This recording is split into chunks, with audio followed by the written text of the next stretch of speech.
Hello guys, welcome back to my channel. അപ്പം ഇതൊരു next ഒരു സ്റ്റഡി വ്ളോഗ് ആണ്. കുറേ ദിവസമായി വ്ളോഗ്സൊക്കെ അപ്ലോഡ് ചെയ്തിട്ടെന്നറിയാം. ഞാൻ ഇടയ്ക്കിടയ്ക്ക് ലാഗ് ആവുകയാണ്, വല്ലപ്പോഴും ഒരു വീഡിയോ ഇടും പിന്നെ ലാഗ് ആവും. എല്ലാവരും ക്ഷമിക്കുക. ഇപ്പോൾ ഈ ക്ലാസ്സും എല്ലാം കൊണ്ട് ഇപ്പോൾ ശനിയാഴ്ചയും ക്ലാസ്സൊക്കെ ഉണ്ട്. പിന്നെ ഇനി ഇത് സെക്കൻഡ് സാറ്റർഡേ ആയതുകൊണ്ട് 11-ാം തീയതി ക്ലാസ് ഇല്ലാത്തത്.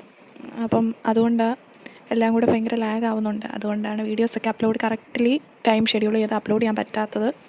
നോക്കാം, ഞാൻ മാക്സിമം അപ്ലോഡ് ചെയ്യാൻ നോക്കുന്നുണ്ട്. പിന്നെ ഇതിനകത്താണെങ്കിൽ ഫോണിനകത്ത് സ്റ്റോറേജിൻ്റെ പ്രശ്നമുണ്ട്.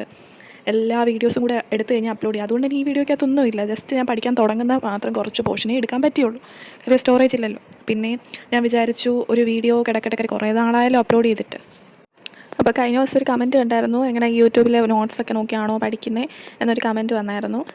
ഞാൻ യൂഷ്വലി പണ്ടൊക്കെ ടെക്സ്റ്റ് ബുക്കൊക്കെ വായിക്കാൻ നോക്കുമായിരുന്നു. പക്ഷേങ്കിൽ ഇപ്പോൾ നമ്മുടെ ഓരോ ചാപ്റ്റേഴ്സും ഭയങ്കര ലെങ്തിയാണ്. അപ്പം ഞാൻ യൂഷ്വലി ചെയ്യുന്നതെന്ന് വെച്ച് കഴിഞ്ഞാൽ ഇങ്ങനത്തെ ഒരു യൂട്യൂബിലെ ലെക്ചറൊക്കെ ഒരു ചാപ്റ്ററിൻ്റെ മൊത്തം കാണും.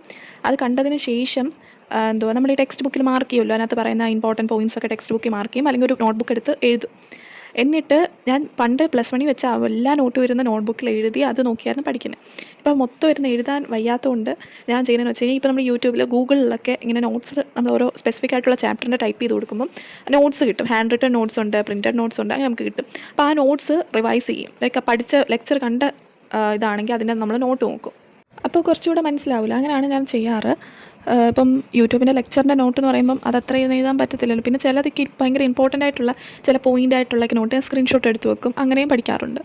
അപ്പോൾ അത് ഓരോ സമയത്തിൻ്റെ അനുസരിച്ചാണ് ഇതാവുന്നു. ചിലപ്പോൾ എഴുതും, ചിലപ്പോൾ എഴുതാൻ തോന്നത്തില്ല. പിന്നെ ഇപ്പം റെക്കോർഡ് എഴുതാനുണ്ട് കുറേ. Real physics, chemistry, biology 3 സബ്ജക്റ്റിനും റെക്കോർഡുണ്ട്. ആ 3 റെക്കോർഡ് എഴുതണം. റഫ് റെക്കോർഡ്, ഫെയർ റെക്കോർഡ്, അത് സബ്മിറ്റ് ചെയ്യണം. ഇപ്പം ഇന്നൊരെണ്ണം എഴുതാൻ പറഞ്ഞാൽ പിറ്റേന്ന് സബ്മിറ്റ് ചെയ്യണം. അങ്ങനെ ഭയങ്കര ഒരു ഇതിൽ കൂടെയാണ് പോകുന്നത്. അപ്പോൾ നമുക്ക് പഠിക്കാനുള്ള സമയമില്ല. കാര്യം റെക്കോർഡ് എഴുതുന്നത് തന്നെ കുറേ ഉണ്ട്. അപ്പോൾ അതുകൊണ്ടൊക്കെയാണ് വീഡിയോസ് അപ്ലോഡ് ചെയ്യാൻ പറ്റാത്തത്. എല്ലാവരുടെയും സ്കൂളിൽ എങ്ങനെ പോകുന്നു, ക്ലാസ്സസൊക്കെ നല്ലപോലെ പോകുന്നുണ്ടോ എന്നൊക്കെ എല്ലാവരും കമൻറ്റ് ചെയ്യുക. ഞാൻ നോക്കുന്നുണ്ട് മാക്സിമം അപ്ലോഡ് ചെയ്യാം. പിന്നെ ഈ വീഡിയോയ്ക്കകത്ത് എന്തോ ചെയ്യുന്നതെന്ന് പറഞ്ഞില്ലല്ലോ. ഈ വീഡിയോയ്ക്കകത്ത് ബയോളജിയിലെ ബയോടെക്നോളജി പ്രിൻസിപ്പൾസ് ആൻഡ് പ്രോസസ്സസ് എന്ന് പറഞ്ഞ ചാപ്റ്ററാണ് കണ്ടുകൊണ്ടിരിക്കുന്നത്. ഞാൻ ഈ ചാപ്റ്ററിൻ്റെ ഫുൾ ലെക്ചർ കണ്ടു കഴിഞ്ഞു. ഞങ്ങളുടെ സ്കൂളിലും ഈ ചാപ്റ്റർ തീർത്തു. എന്നിട്ട് ആപ്ലിക്കേഷൻ തുടങ്ങിയിട്ടുണ്ട് ബയോടെക്നോളജിയുടെ. അതിൻ്റെ വീഡിയോസ് ഞാൻ കണ്ടിട്ടില്ല, അതിന് കാണണം. ബയോടെക്നോളജി എന്ന് പറയുന്ന ഈ ചാപ്റ്റർ വലിയ കുഴപ്പമില്ലെന്ന് തോന്നുന്നു. കുറച്ച് നമ്മൾ സബ്ജക്റ്റ് നല്ലപോലെ കോൺസെപ്റ്റ് മനസ്സിലാക്കി പഠിച്ചു കഴിഞ്ഞാൽ കുറച്ചുകൂടെ നല്ലപോലെ മനസ്സിലാവുന്ന ചാപ്റ്ററാണ്.